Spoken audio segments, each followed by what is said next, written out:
Com a palavra, então, o doutor... Obrigado. Salvador Claro Neto. Bom dia a todos, né? Então, falar sobre a fosfetanolamina é sempre um prazer, né? Porque é uma pesquisa que está relacionada à cura, né? De muita... Quer dizer, a cura do ser humano, né? É uma doença como o câncer. Se a gente encontrar alguma coisa que consiga curar pelo menos 50% do que é o câncer, já é muita coisa, né? Então, eu acredito que essa cura tem que ser patrimônio da humanidade, não é nada para pertencer a ninguém. Acho que isso faz parte para manter a humanidade mesmo.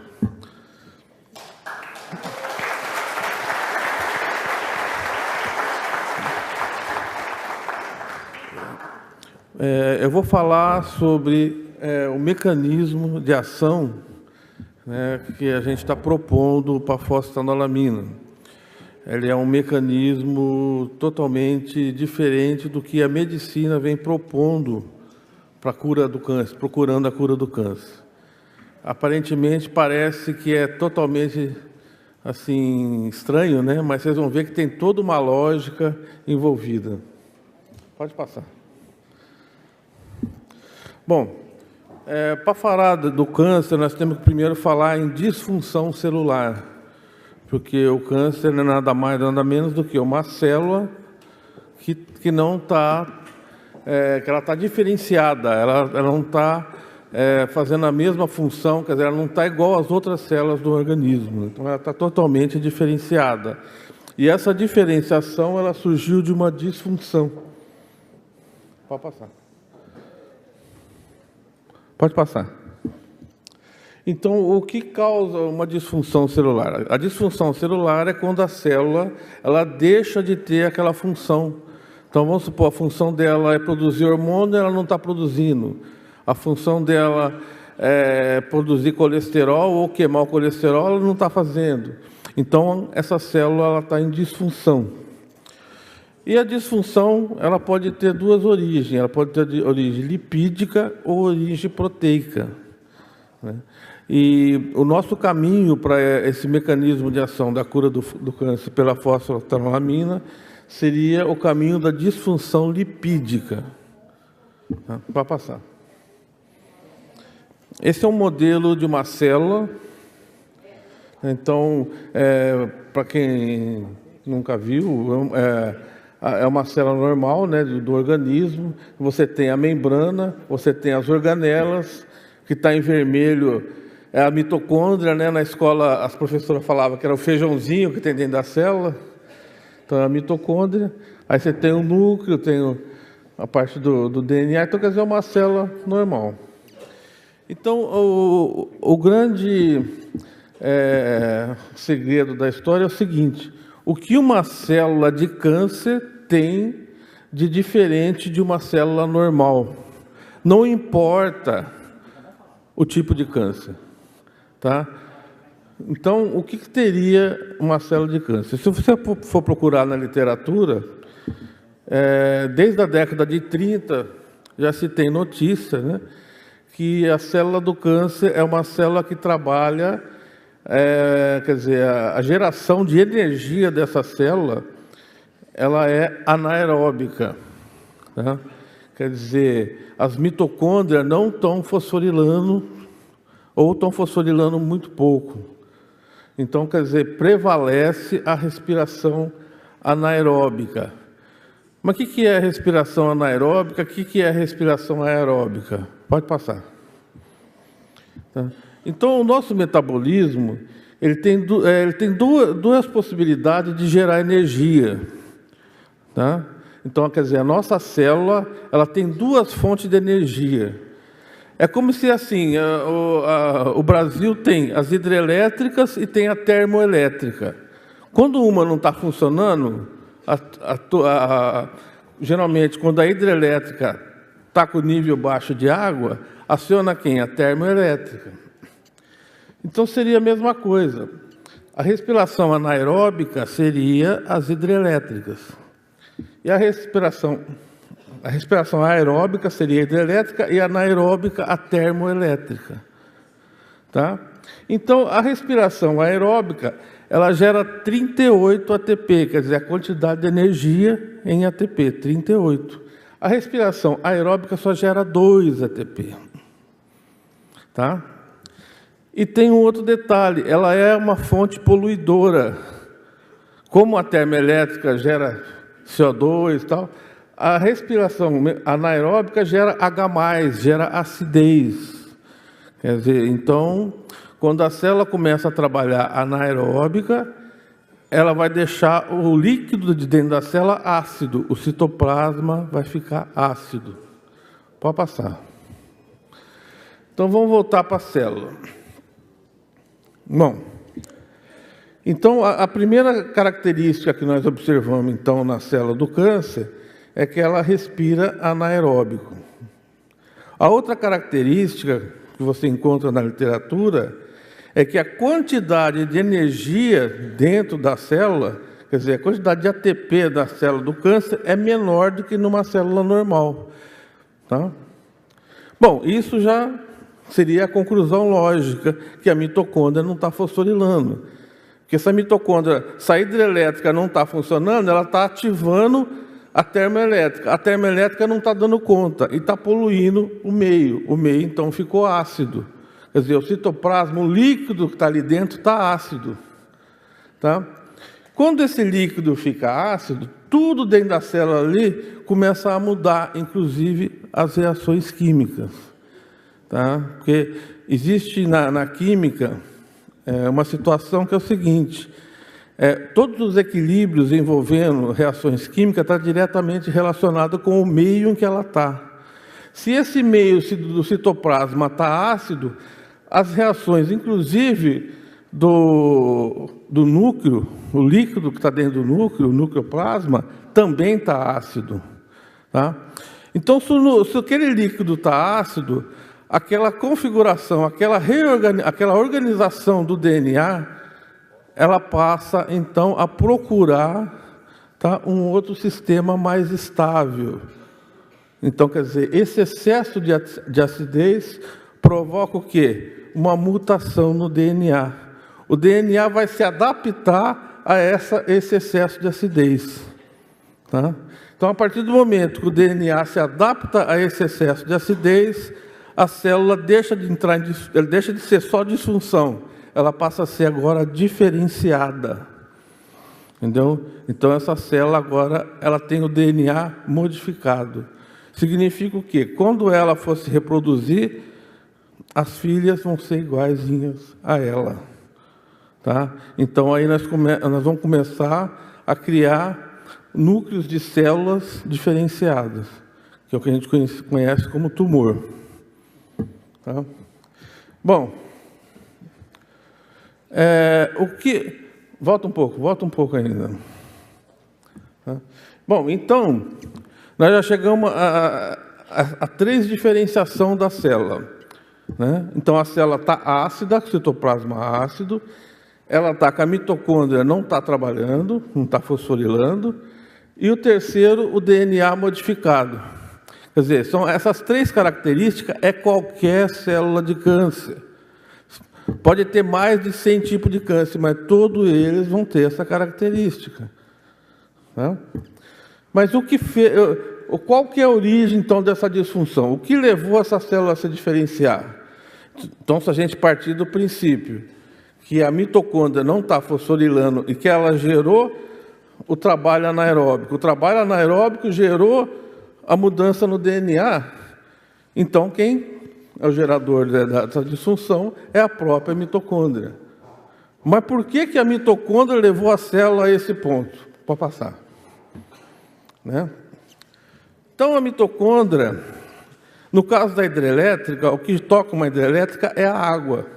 Então, se faltar a água, o que vai acontecer? Nós não vamos ter energia. Mas e na mitocôndria? O que está acontecendo? O que toca a mitocôndria, o que faz a mitocôndria fosforilar, é o oxigênio, o açúcar e o ácido graxo. Então, essa é a matéria-prima que a mitocôndria utiliza na sua geração de energia. Tá? Mas qual dessas três matéria-prima poderá estar faltando, né, na mitocôndria para ela não estar fosforilando direito? O oxigênio não pode ser, porque senão a célula entraria em colapso. O açúcar também não é, porque ela está trabalhando anaeróbica. Então, o que está faltando para nós é o ácido graxo, para passar. Então, o metabolismo mitocondrial, ele segue esse esquema. Tá? Então, você tem o açúcar queimando, até piruvato, e você tem as gorduras, que são os ácidos graxos também queimando. Então, eles vão se encontrar e vai fechar na produção de ATP. Então, cada ciclo, você começa, então, a queimar os ácidos graxos. Tá? Então, a conclusão que nós chegamos é que os ácidos graxos não estão chegando, ou quer dizer, ou eles não estão presentes para ser queimado na mitocôndria.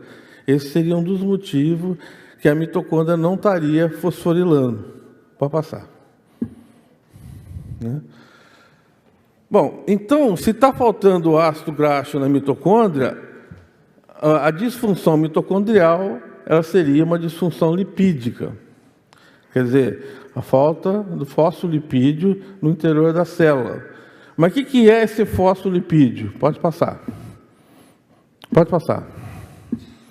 O fosfolipídio é uma molécula que tem essa estrutura. Ela tem a parte de cima hidrofílica, aquela cabeça dele, ela tem afinidade com a água. E a parte de baixo é a parte dos ácidos graxos que não tem afinidade com a água, que ela repele a água. Se a gente pegar um copo de água e colocar óleo, o óleo não mistura com a água. Entendeu? Então, quer dizer, a parte que não mistura com a água é a parte do ácido graxo, é aquela parte de baixo. E a parte de cima é a que mistura com a água. Então, essa é a molécula do fosfolipídico. Essa molécula é uma molécula básica para a vida. Tá? Sem esse tipo de molécula, talvez nem existisse a célula, nem existisse a vida. Por quê? Quando essa molécula ela entra na água, quando ela está na água, ela forma esse tipo de estrutura. Tá? Então, o que acontece? A parte que tem afinidade com a água fica virada para a água. E a que não tem, fica pé com pé. E ela vai fazendo uma membrana para passar. Ela vai criar esse tipo de estrutura. Por exemplo, um lipossomo ou uma bicamada lipídica com lipossomo. Se você observar o lipossomo, tem a parte interna. Então, essa parte interna é a parte interna da célula. Tá? Então, o fosfolipídio ele é primordial para o aparecimento da vida. E ele seria o responsável por quê? Para carregar o ácido graxo até no interior da célula, para passar. Mas aí, quem que seria esses fosfolipídios? Os fosfolipídicos, eles são 4 praticamente básicos, né? Então, nós vamos encontrar em todas as células, em todas as membranas celulares, esses 4 fosfolipídios, que é a fosfatidiletanolamina, a fosfatidilserina, a fosfatidilcolina e a esfingomielina, que são os derivados da mielina. Né? O mais simples deles chama fosfatidiletanolamina. Porque aquela parte em cima, a cabeça que está em verde, é a fosfoetanolamina. Aí depois vem a fosfatidilserina, aquela parte que está em verde é a serina. Aí o próximo, a fosfatidilcolina, a parte que está em verde é a colina, e a esfingomielina é a mielina. Desses 4 fosfolipídios, o único que tem carga é a fosfatidilserina, porque ela tem uma carga negativa sobrando, e as outras se neutralizam, positivo com negativo, positivo com negativo. Então, a serina é a única que teria carga. Mas se esses 4 são básicos, e eles estão em todas as células, como que é a distribuição desses fosfolipídios no interior da célula, na membrana? Para passar. Então, se a gente for procurar na literatura, toda a literatura vai dizer isso. aquela parte de cima, espaço extracelular, é para fora da célula. E a parte de baixo, o citosol, é a parte interna da célula. Então, quer dizer, daqueles 4 fosfolipídios, quem está para dentro é a fosfatidiletanolamina e a fosfatidilserina. Então, 90% desses fosfolipídios estão dentro da célula. Enquanto que na parte de fora da célula é a fosfatidilcolina e as mielinas, esfingomielina. Tá? Então, se a gente for escolher quem que vai ser o nosso carregador de gordura para dentro da célula, nós temos que escolher aqueles que estão para dentro. Ou nós vamos escolher a serina, a fosfatidilserina, ou a fosfatidiletonolamina. Então, qual desses dois a gente pode escolher? Pode passar. Pode passar. Aí é só um gráfico mostrando como que é a distribuição no interior da célula, também mostrando que a fosfatidiletanolamina e a fosfatidilserina praticamente está tudo no citoplasma, para dentro da célula. Pode passar. Tá? Então, o mais lógico da gente escolher seria a fosfatidiletanolamina. Tá? Por que não a serina? Porque a serina, como ela tem carga, ela vai ter dificuldade de entrar, porque ela vai se repelir. Aquela carga negativa vai dificultar a entrada na célula. Então, sobrou para nós a fosfatidiletanolamina. Tá? Mas se a fosfatidiletanolamina vai entrar e carregar o ácido graxo para nós, então nós já escolhemos quem que é a cabeça. É a fosfetanolamina, a parte de cima é verde. Mas e quem seria a parte de baixo, o ácido graxo? Que ácido graxo que a mitocôndria está precisando? Pode passar. Se a gente for na literatura, nós vamos observar, pode passar, que existe ácidos graxos desde 12 carbono até 24. Existe ácido graxo com dupla ligação, com uma dupla, com duas duplas, com 3 duplas, quer dizer, é uma gama imensa de gorduras que poderia entrar, quer dizer, no fosfolipídio. Tá? Então, quem que seria? Se a gente for na literatura, os estudos com fosfatidil, né, mostra que, às vezes, eles utilizam muito fosfatidil do ácido palmítico, fosfatidiletonolamina do ácido palmítico. Então, para determinados tipos de câncer, às vezes ele tem ação e outros não. O que significa? Que o ácido graxo não é o ácido graxo certo. Então, como que a gente vai saber qual é o ácido graxo? Não precisa saber. Esse é o truque. Tá? Então, pode passar. Em vez da gente saber colocar o ácido graxo certo lá, vamos fazer o seguinte: deixa o organismo sintetizar. Aí a gente dá a fosfetanolamina para a pessoa e no trato digestivo, junto com o alimento, a gente faz uma dieta rica em óleos essenciais. Entendeu? Então, no fígado é metabolizado, é sintetizado a fosfatidiletonolamina. E o organismo vai utilizar o ácido graxo que ela está necessitando. Essa fosfatidiletonolamina, então, ela vai entrar na corrente sanguínea e vai chegar até no tumor. Pode passar. Tá? Então, a fosfetanolamina, ela tá, geralmente ela é produzida no citoplasma, né, no retículo endoplasmático. Tá? Quer dizer, nosso organismo está produzindo fosfetanolamina. Quer dizer, não é uma molécula que nosso organismo não reconhece. Quer dizer, a gente está produzindo. Tá?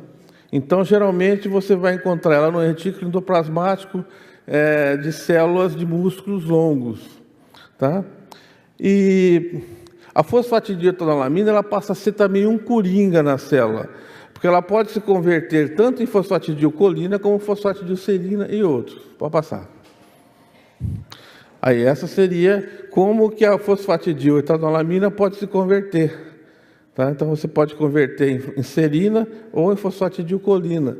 Então, ela é um coringa dentro da célula. Pode passar. Tá? Bom, aí então seria o nosso metabolismo, alimento rico em ácidos graxos, que seriam os óleos essenciais, a fosfetanolamina, metabolismo, aí formando o fosfolipídio. Pode passar. Vamos imaginar agora que essa célula é a célula do câncer. Por que a fosfatidiletanolamina vai justamente na célula do câncer? Porque o câncer é aquela célula que está se alimentando mais, ele está se reproduzindo, ele precisa de alimento. Tá? Então ele começa a puxar a fosfatanolamina para dentro. Tá? Então quando a fosfatanolamina... Não, volta lá. Quando a fosfatanolamina entra dentro da célula, começa a saturar a membrana da célula de fosfatidiletanolamina.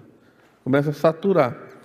E se a gente olhar a mitocôndria também tem uma membrana. Está vendo aquele risquinho em volta da mitocôndria? Aquela lá é uma membrana, que é a membrana primária da mitocôndria.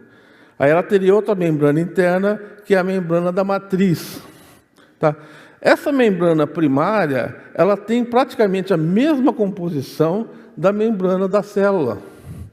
Mas por que ela tem a mesma composição? Passa. Pode passar. Tá?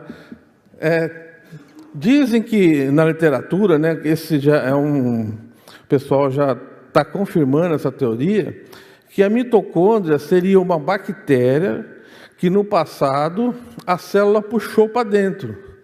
E como ela puxou a bactéria para dentro, ela envolveu a bactéria com a membrana dela. Entendeu? Então ela se protegeu dessa bactéria com a membrana e colocou a bactéria para trabalhar junto com ela, fazendo uma simbiose. Então quer dizer, a bactéria começou a produzir energia dentro dessa célula, que é o que a gente chama de célula eucariótica. Tá? Então essa primeira membrana, por isso que essa membrana ela é muito semelhante à membrana da célula, né? A membrana primária da mitocôndria semelhante à membrana da célula. Pode passar. Daí também é um outro modelo, né? Mostrando a origem da mitocôndria, a bactéria entrando. Tanto é, gente, que a mitocôndria seria uma bactéria que ela tem o DNA dela, ela tem o DNA próprio, a mitocôndria. Então a mitocôndria é como se fosse uma célula dentro da célula mesmo. Pode passar. Aí seria mais um modelo de mitocôndria, né? Mostrando como que... Aí a primeira membrana e a membrana da matriz. Pode passar. E o interessante, mais uma comprovação de que a mitocôndria gerou de uma bactéria, se você observar ali, a bactéria Escherichia coli, tá? O fosfolipídio que tem no interior dela, quer dizer, na membrana dela, é 70% fosfatidiletanolamina, tá? Então a gente conclui o seguinte, que na mitocôndria também, tá? A matriz mitocondrial, entendeu? A membrana da matriz mitocondrial também é rica em fosfatidiletanolamina, tá? Então o que acontece? Quando a célula, pode passar. Quando a célula começa então a chegar a fosfatidiletanolamina na célula, rapidamente ela é transportada até a mitocôndria, para recompor também a membrana mitocondrial.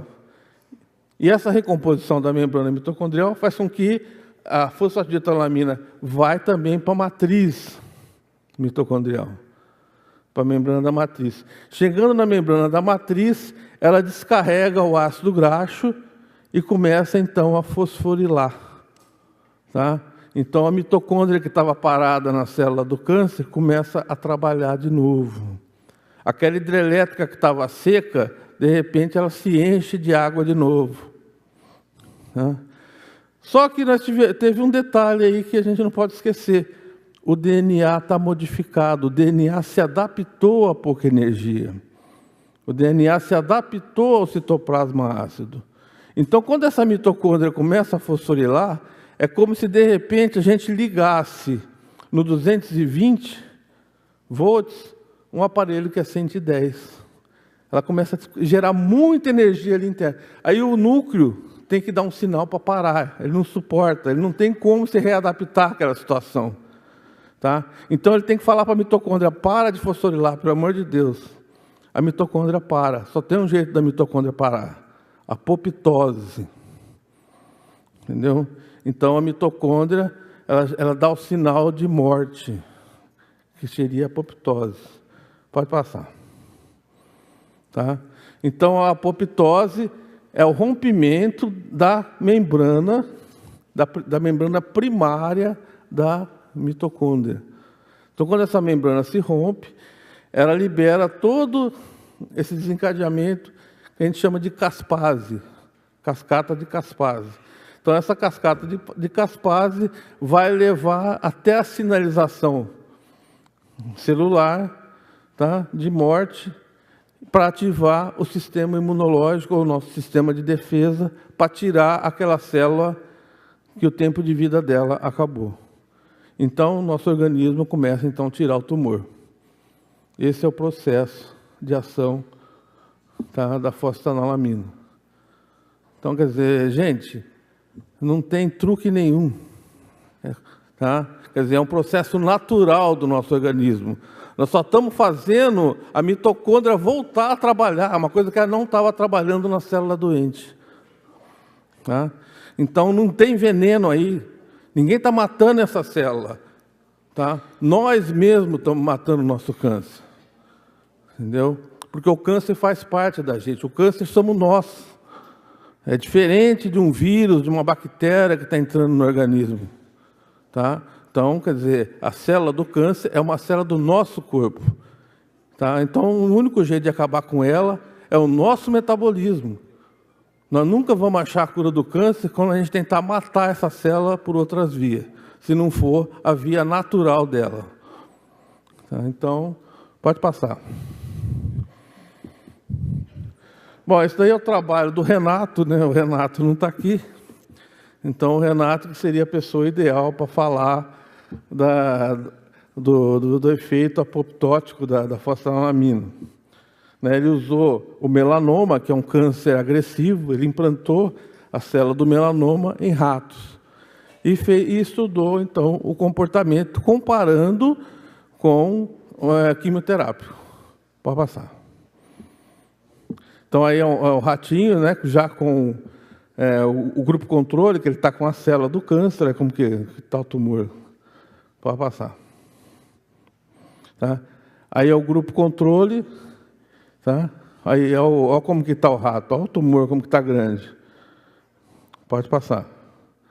Aí já seria com a fosfetanolamina. Então, o rato que estava com a fosfetanolamina, o tumor, ele desapareceu e ficou só aquela pinta aqui, preta, sem vascularização nenhuma.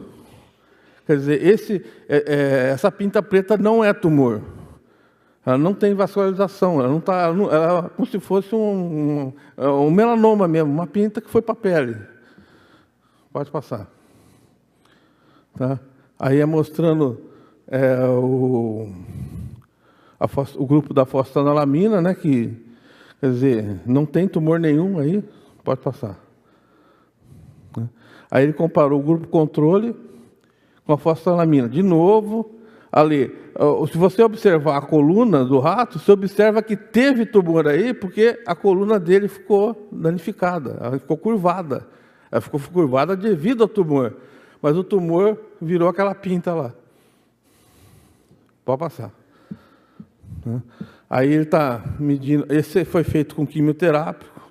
Também teve a diminuição também, mas o tumor ainda está sendo vascularizado. Quer dizer, diminuiu o tumor, mas ele ainda continua como tumor, porque está sendo vascularizado ainda. Tá? E olha a cor como ficou os órgãos do ratinho. Pode passar.